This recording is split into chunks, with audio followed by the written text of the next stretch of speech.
नमस्कार मंडळी, आपला महाराष्ट्राच्या आजच्या भागात तुमचं सगळ्यांचं खूप खूप मनापासून स्वागत. मंडळी, श्रावण महिन्यापासून सणांची जी सुरुवात झाली आहे ना, त्यांनी एक उत्साह आणलाय. आणि आपल्याकडच्या सणांचं वैशिष्ट्य म्हणजे यात अबालवृद्ध सहभागी होतात.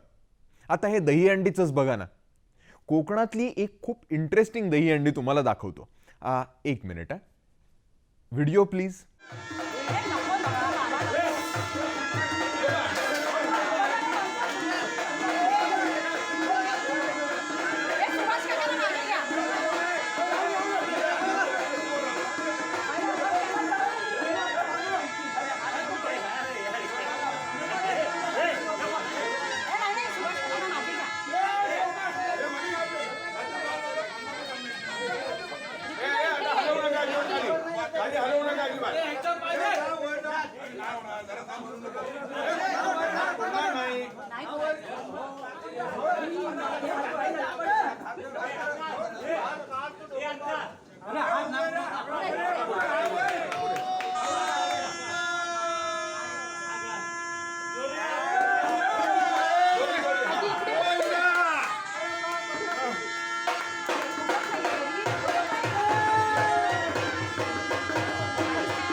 वाव, मस्त ना. आता हे जे दहीहंडी फोडणारे काका होते त्यांचं वय विचारा. खैर, उनके लिए तो age is just a number. पण तरी एनी गेसेस? 78 वर्ष. कोकणातलं मस्त निसर्गरम्य वातावरण, वेळेवर निजणे, वेळेवर उठणे, उत्तम आहार आणि अंग मेहनतीची कामं, या सगळ्यामुळेच 78व्या वर्षी सुद्धा दहीहंडी फोडण्याचा जो कॉन्फिडन्स येतो ना, तो हा असा. आणि मंडळी, तुम्ही अजून एक गोष्ट अनुभवलीत का? इथे फक्त 2च थर आहेत. 2च पुरेत की 2? कशाला 7-7 थर लावून आपल्या जीवाशी खेळायचंय? आपण यांच्याकडून काही शिकणार आहोत की नाही? आमच्या नारायणाच्या देवळात गणेशोत्सवाचा उत्सव मोठ्या प्रमाणात साजरा केला जातो. रात्री जन्माष्टमीचा अध्याय वाचला जातो. कृष्ण जन्माचा अध्याय वाचला जातो. नंतर फेर धरून खालोबाजात मुलं नाचतात. दुपारी मुलं आणि बालगोपाळ घरोघरी पाणी घेऊन नाचतात. त्यावेळेला दहीहंडी फोडण्याची पद्धत आहे. त्याप्रमाणे जन्मकाळ झाल्यानंतर दुसऱ्या दिवशी घरोघर नाचून दहीहंडी फोडण्याची पद्धत आमच्या गावात आहे. त्याप्रमाणे दहीहंडी, काही घरी दहीहंडी बांधली जाते. आणि मला पहिल्यापासून झाडावर चढण्याची सवय असल्यामुळं मी ह्या वयात हंडी फोडू शकतो. भीती वाटत नाही. मंडळी, कोकणातली दहीहंडी बघितलीत. आता अमेरिकेतला गणेशोत्सव पाहायचा का? परदेशात सुद्धा आपला भारत, आपला महाराष्ट्र जिव्हाळ्यानं, आत्मीयतेनं आणि जाणीवपूर्वक जपणारी काही मंडळी आहेत. चला तर मग परदेशातल्या बाप्पाचं दर्शनच घेऊया. गणपती का जय जयकार. अरे गणपती बाप्पा मोरया. मंगल मूर्ती मोरया. गणपती बाप्पा मोरया. मंगल मूर्ती मोरया. गणपती बाप्पा मोरया. मंगल मूर्ती मोरया. 1 2 3 4 गणपती का जय जयकार. 1 2 3 4 गणपती का जय जयकार. गणपती बाप्पा मोरया. गणपती बाप्पा मंगल मूर्ती. अमेरिकेतल्या फिलाडेल्फिया जवळ व्हेन शहरात राहणाऱ्या कर्करोग तज्ज्ञ डॉक्टर मीनल धामणकर या तिथल्या गणेशोत्सवाबद्दल सांगतात. मीनल आणि मिलिंद धामणकर हे गेली 18 वर्ष परदेशात राहतात. पण ते तिथे आजही आपले सण, उत्सव आणि संस्कृती साता समुद्रापार कशी जपतात याबद्दल सांगतात. गणपती बाप्पा मोरया. आमच्याकडे पेनची गणपतीची शाडूची मूर्ती आहे. आमचे काही मित्र स्वतःच्या हाताने मातीची गणपतीची मूर्ती सुद्धा बनवतात. आम्ही मग त्या मूर्तीभोवती आरास करतो, मखर बनवतो आणि मग गणेश चतुर्थीच्या दिवशी त्याची पूजा करतो. मग संध्याकाळी सर्वजण मिळून एकत्र आरत्या म्हणतो. प्रसादाला म्हणून उकडीचा मोदक व त्याबरोबर एखादा खास मराठी पदार्थ सर्वांना देतो. मग सेवा म्हणून एखादं सुंदरसं गाणं, नृत्य प्रस्तुत केलं जातं. हे सर्व करून सुद्धा गणपतीची यथासांग पूजा करण्याचे समाधान मिळण्यासाठी त्याच्या प्रिय दुर्वाया हव्यातच. अमेरिकेच्या कडाक्याच्या थंडीत ते मिळणं कधी कधी कठीण असतं. म्हणून आम्ही घरातच एक छोटासा उपक्रम राबवतो. आम्ही दुर्वा थंडीमध्ये आमच्या घरात आणून वाढवतो आणि मग मे महिन्यात उन्हाळ्यामध्ये त्या आमच्या बगीच्यात जाऊन लावतो. असं केल्यामुळे गणेश चतुर्थीपर्यंत भरपूर दुर्वा उपलब्ध होतात. त्या आम्ही मग आमच्या मित्रमंडळींनाही वाटतो.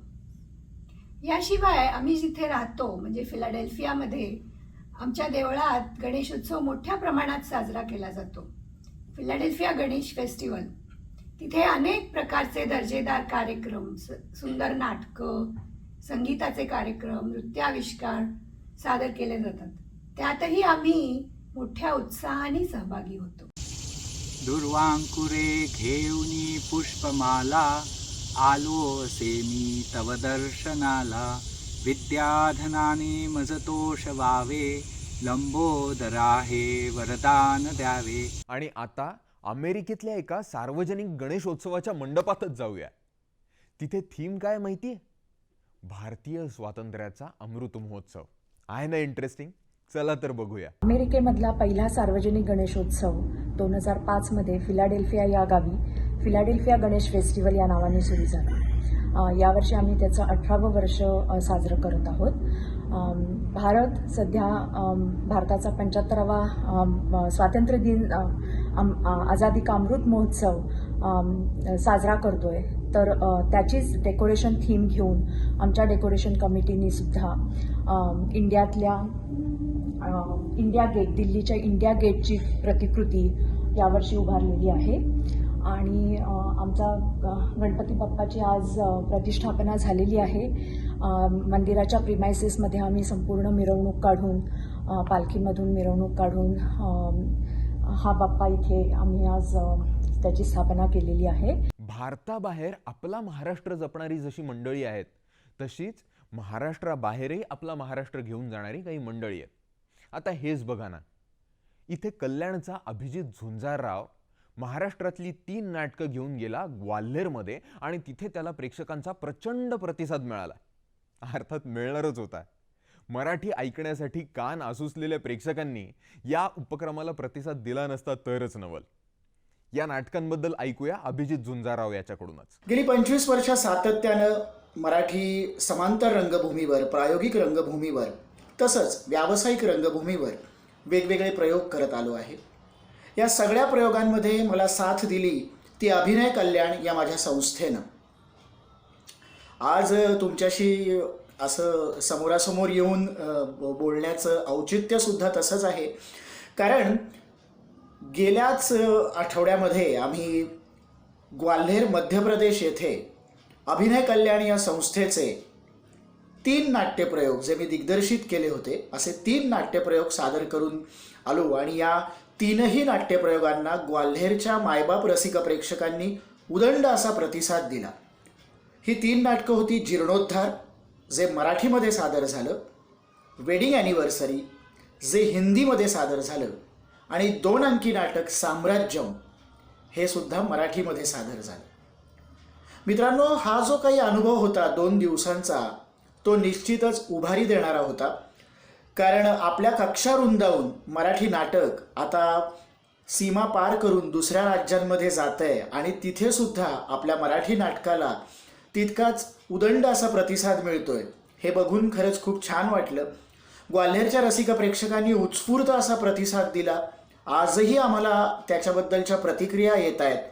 आणि तीनही नाटकांचे आशय विषय वेगवेगळे होते.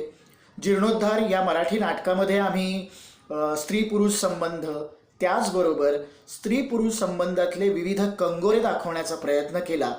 त्याच्यामध्ये तुकाराम महाराजांबद्दल देखील निरूपण होतं, आवडाबाईंबद्दल निरूपण होतं, विठ्ठल रुक्मिणीबद्दल निरूपण होतं. आणि ते निरूपण आणि नेमका जीर्णोद्धार हा स्त्री पुरुष संबंधांचा व्हायला हवा अशा आशयावरती ते नाटक संपतं. आणि ज्या वेळेला नाटक संपलं त्यावेळेला सगळ्यांनी उत्स्फूर्त असा प्रतिसाद दिला आणि त्याला स्टँडिंग ओवेशन मिळालं. म्हणजे थोडासा आत्मस्तुतीचा भाग वगळून मी सांगतोय हे, कारण तीनही नाटकांना त्या रसिक प्रेक्षकांनी जो उत्स्फूर्त प्रतिसाद दिला तो खरंच आजही त्या टाळ्या आमच्या कानांमध्ये ऐकू येत आहेत. इतका असा तो छान प्रतिसाद होता. त्यानंतर सादर झालं वेडिंग ॲनिव्हर्सरी, जे माणसाच्या एकटेपणाबद्दल बोलणारं नाटक होतं आणि ते हिंदी प्रेक्षकांकरता आम्ही सादर केलं होतं आणि त्यालासुद्धा तितकाच उदंड प्रतिसाद मिळाला.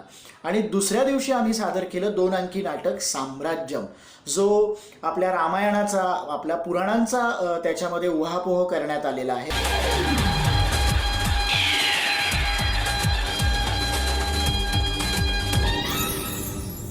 अभिजित, तुझं खरंच खूप मनापासून कौतुक. मंडळी, जसं अभिजित त्याचं नाटक घेऊन महाराष्ट्राबाहेर गेला होता, तसंच महाराष्ट्रातली काही मंडळी आहेत जी त्यांचं नाटक घेऊन गेली होती थेट अमेरिकेत. BMM अर्थात बृहन महाराष्ट्र मंडळाचं नुकतंच अधिवेशन हे अमेरिकेत पार पडलं. अमेरिकेतून बऱ्याच मराठी कलाकारांना या अधिवेशनासाठी दरवर्षी आमंत्रण असतंच, पण यावर्षी आमने सामने या नाटकाचा या अधिवेशनात प्रयोग पार पडला आणि हे नाटक अमेरिकाही गाजवून आलं. याबद्दल सांगतायत दस्तूर खुद्द Leena Bhagwat. The highlight of BMM 2022.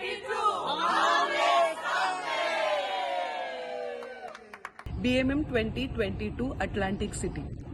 खूपच सुंदर मराठमोळ्या वातावरणात हे कन्व्हेन्शन सुरू आहे. सकाळी अगदी दिंडी, ढोलताशाचं पथक इथपासून या कार्यक्रमांना सुरुवात झालेली आहे.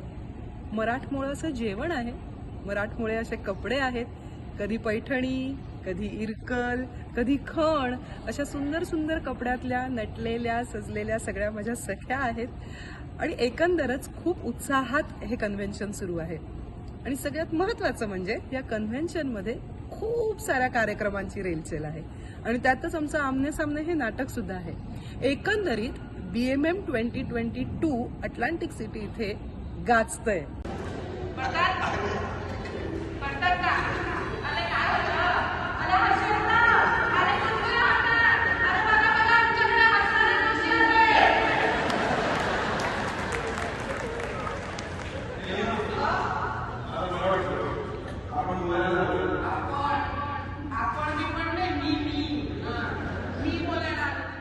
मंडळी, वाचनालय, ग्रंथालय, लायब्ररी म्हणजे काय हे आपल्या सगळ्यांना माहिती आहे.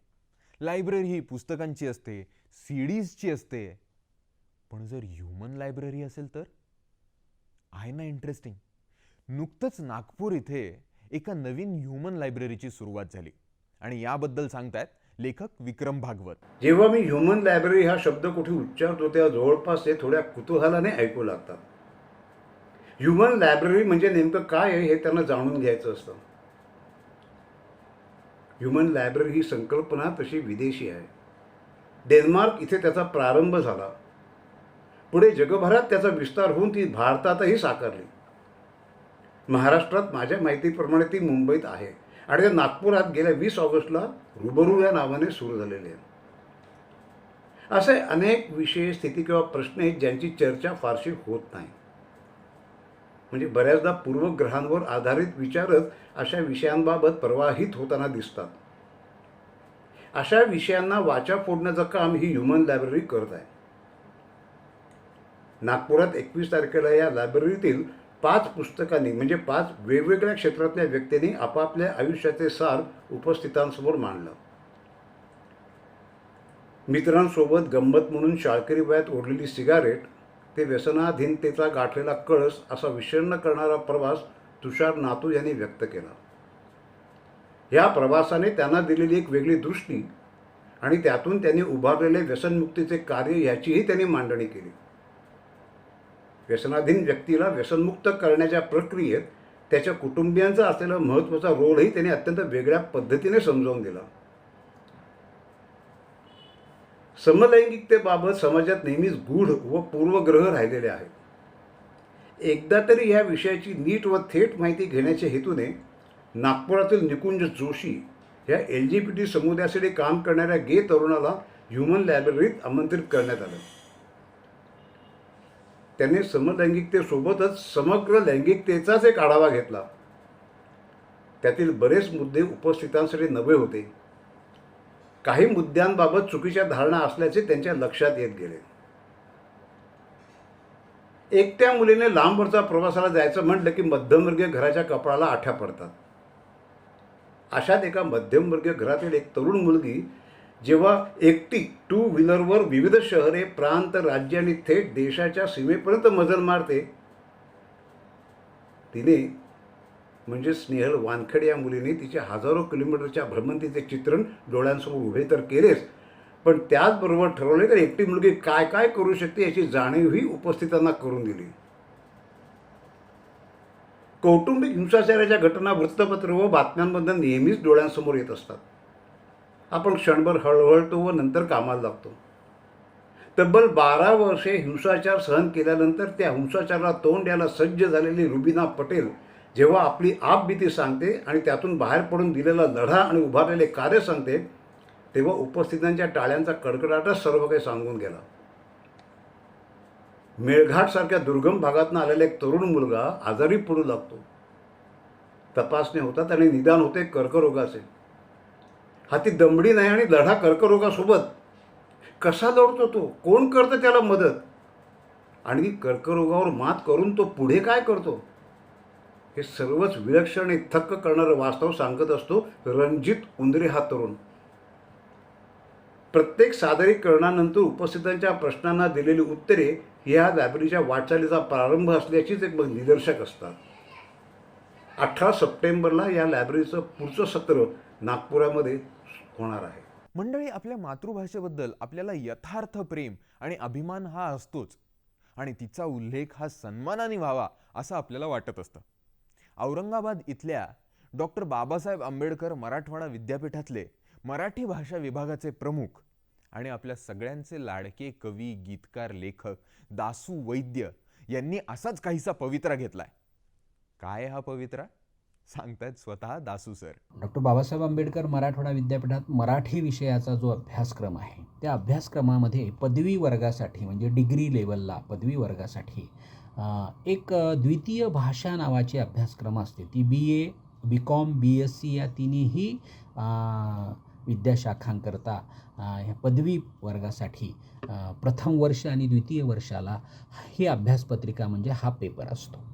आणि ह्या द्वितीय भाषेमध्ये साधारणतः प्रथम भाषा फर्स्ट लँग्वेज म्हणजे इंग्रजी शिकावी लागते, ती अनिवार्य असते.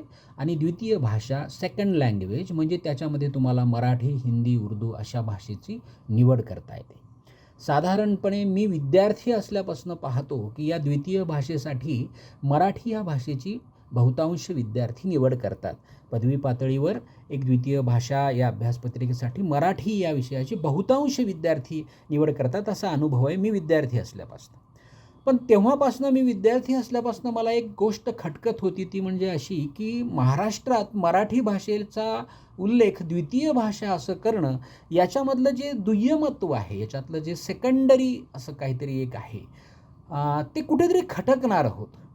आणि मग हे खटकणारं जे होतं की महाराष्ट्रात मराठीला सेकंड लँग्वेज म्हणावं का, त्याचा उच्चार करावा का, त्या उच्चारातून ध्वनित होणारं जे दुय्यमत्व आहे तो त्याचा विचार करून मग आम्ही आमच्या अभ्यास मंडळाने विचार केला, आमच्या सगळ्या सदस्यांनी मिळून, की आपण द्वितीय भाषा हे जे संबोधन आहे तेच जर आपण बदलून टाकलं आणि त्याच्याऐवजी तिथे भारतीय भाषा असं जर आपण संबोधित करायला सुरुवात केली तर ते किती चांगलं होऊ शकतं.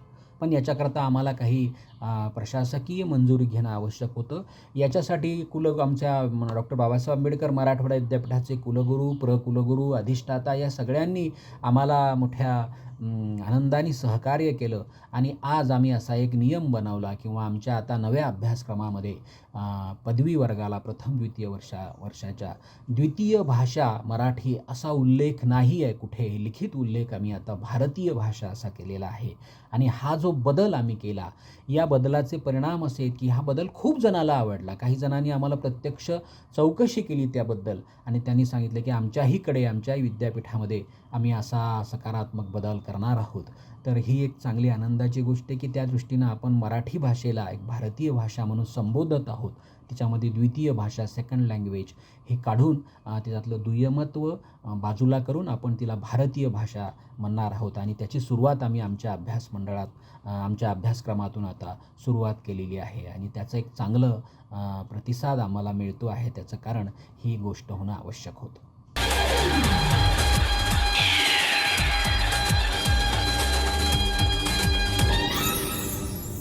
NPCIL अर्थात nuclear power corporation of India limited या संस्थेचं ब्रीद वाक्य आहे राष्ट्र की सेवा में परमाणु. आणि असंच राष्ट्रसेवा कार्यात समर्पित असताना स्वातंत्र्याच्या अमृत महोत्सवानिमित्त या संस्थेनं आपली तारापूर इथली यंत्रणा जनसामान्यांना पाहण्यासाठी खुली केली. अर्थात काही नियम पाळून तुम्ही अवश्य लाभ घ्यावा. मंडळी, ही संस्था क्लीन अँड ग्रीन इंडिया या विषयावरही काम करते.